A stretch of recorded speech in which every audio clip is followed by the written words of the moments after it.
আসসালামু আলাইকুম ভিউয়ার্স। তো দেখতেই পারতেছেন মেয়ের হাতে কত বড় একটা জাম্বুরা। তো এই জাম্বুরাটা দিয়ে হচ্ছে আর কি এখন হচ্ছে ভর্তা মাখাবো, তো সেটাই আপনাদের মাঝে শেয়ার করব। আর এই তো এই জাম্বুরাটা কিন্তু বেশ বড় সাইজের ছিল, দেখতেই পেরেছেন। তো এখানে হচ্ছে আমি দুইটা শুকনো মরিচ আর কি টেলে নিতেছিলাম, যেহেতু মরিচগুলো অনেক জাল ছিল তাই দুইটাই নিয়েছি। যাই হোক, পরে হচ্ছে আমার টেস্ট মতো আমি দিব আর কি। তো এখানে হচ্ছে এই তো শুকনো মরিচগুলো তো টেলে নিলাম, এরপরেই তো এখানে হচ্ছে আর কি রসালো যেই টসটসে জাম্বুরাটা, তো সেটা কি হচ্ছে এখন আবার বিচি ছাড়িয়ে আর কি আমি এটাকে নিয়ে নিব। তো খোসাগুলো আর কি ছাড়িয়ে নিয়ে নিব, বিচিগুলো হচ্ছে বেছে বেছে নিতেছিলাম প্রথমে, পরে হচ্ছে আর কি খোসাটা ছাড়িয়ে আর কি নিয়ে নিতেছিলাম। তো এখানে আমি একটা প্লেটে করে রাখতেছিলাম আর কি। তো সবগুলোই আর কি একসাথে রেখে তারপরে এটাকে আমি মাখাবো, যেহেতু এখন একদমই দুপুরে কিন্তু অনেক গরম লাগে।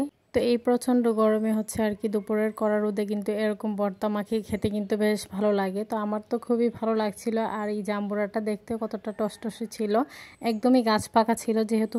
তো গাছ পাকা থাকায় কিন্তু জাম্বুরাটা খেতেও বেশ মিষ্টি ছিল। তো আমার ইচ্ছে হলো আর কি একটু শুকনো মরিচ দিয়ে আর কি একটু স্পাইসি করে খাবো, তো সেজন্যই আর কি। তো আমি এখানে একটা মরিচই নিয়ে নিয়েছি, যেহেতু মরিচটা খুবই জাল ছিল, তো সেজন্যই আর কি একটাই নিয়েছি। একটা নেওয়ার পরও কিন্তু অনেক জাল হয়ে গিয়েছিল। যাই হোক, ফাইনালি আমার ভর্তা মাখানো কিন্তু কমপ্লিট। তো এটা খেতে কতটা টেস্টি কি বলবো, খুবই মজা করে খাইতেছিলাম, আমার খুবই ভালো লাগছিল। যাদের দেখে যে জিভে জল চলে আসবে তারাও বানিয়ে খেতে পারেন।